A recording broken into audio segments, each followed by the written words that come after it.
He just recently started uploading. He does upload like live POs and some showdown content that he uploaded today apparently. And he does have some good showdown.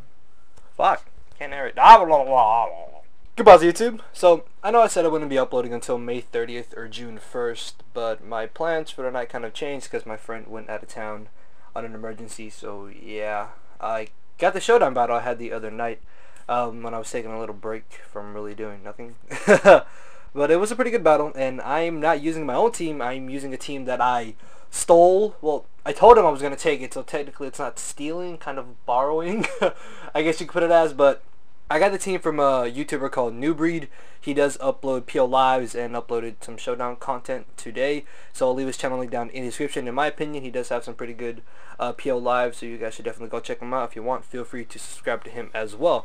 Anyways, looking at threats on my opponent's side of the field, Drudagon and Zangoose are really going to be the only two main things I'm kind of going to be worried about because they hit extremely hard. So yeah, those are really the only things I'm worried about. And yeah, let's get right into the battle. Alright, so I'm going to be leading off with my Hitmonchan, thinking that he would think I would lead off with Moltres and lead off with Rotom Cut, but he actually leads off with the Quillfish, and this Hitmonchan cannot do anything to Quillfish, so I'm thinking that maybe he's going to try to get up spikes, which is why I switched directly into my Moltres. As you can see, that was a very stupid play on my part. Thankfully though, I'm able to live the waterfall, not get flinched or paralyzed, and not miss the Hurricane, and I'm able to knock out the Quillfish. And as he brings in the Rotom, I'm thinking, alright, the Volt Switch is way too obvious, so I'm going to switch into Rhydon, go for the Rock Blast, and do some damage to whatever he switches into. But no, he makes a very good play, predicts that, and actually goes to a Leaf Storm. Now, due to the fact that he's at -2, I can freely bring in my Moltres, and I'm just going to go for the Fire Blast, because as you saw there, I still do a pretty good amount of damage to the Drudagon.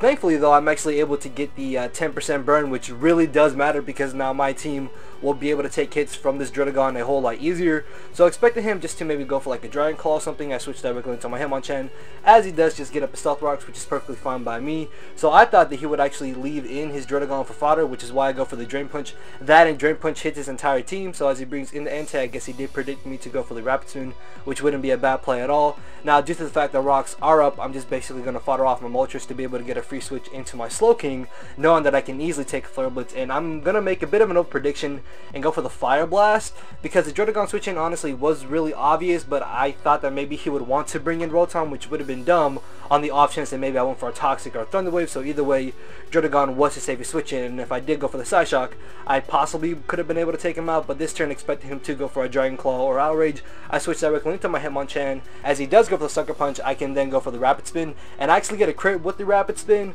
and honestly the crit does not matter whatsoever because the following turn I would have been able to knock him out with the Drain Punch or Mach Punch, lived the Rough Skin, and still have been able to get off this extra damage on the Rotom Cut, as he takes me out with the Volt Switch, which is fine by me because with the Stealth Rocker gone and his Spiker gone, he doesn't have anything else on his team that sets up any form of entry hazards. So he's going to Volt Switch into the Entei, and I make another over prediction, and instead of going for the Surf, I actually go for the Psyshock on the off chance that maybe he wanted to bring in Cryogonal, thinking I would go for the Surf and not wanting to risk the Fire Blast on the Rotom Cut, just because Cryogonal does have really good special defense. It could have easily taken a Fire Blast, so yeah, that was a little dumb on my part, and unfortunately because the Slowking does not have Slack Off, I cannot go for it. So as he brings in the Rotom, I make a really dumb switch, to be honest, by switching into my Durant. I honestly thought that he would go for the Leaf Storm, but in the end the Volt Switch would have been the better play, as he does go for it. He gets off a huge hit on my Durant, and he Volt Switches into the Zangoose, and I know that I should be able to take a quick attack from Zangoose even at the amount of HP that I'm at, because Durant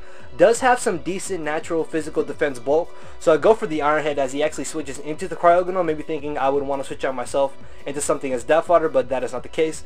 As I take out the Cryogonal, I then switch into my Slowking basically as Death Fodder, but it turns out that I actually live the Volt Switch, which live the Volt Switch, but I live the Volt Switch, which means my chances of winning have just basically gone into my favor, because all I have to do is fodder off my Slowking or fodder off my Lilligant to basically get a free switch into my Durant. And at this point, with me being Adamant Scarfed, I can outspeed his Scarf Rotom, and I naturally outspeed Zangoose anyway, so I didn't need the Scarf. But I live the quick attack, knock out the Zangoose, and I am in Swarm range, so this X-Scissor is going to be way overkill on this Rotom Cut, and that's going to be the 2-0 victory in my favor. So yeah, as you can see, it was a pretty straightforward game, but in the end, it was pretty fun. That burn on Judagon really did help me out because that relieved some pressure on my team, and that good prediction that he made, I believe, like turn 3, predicting me to bring in Rhydon was also a pretty good play on his part. But yeah, in the end, I was able to pull the victory. As I said, make sure to go check out New Breed. His channel link is going to be down in the description.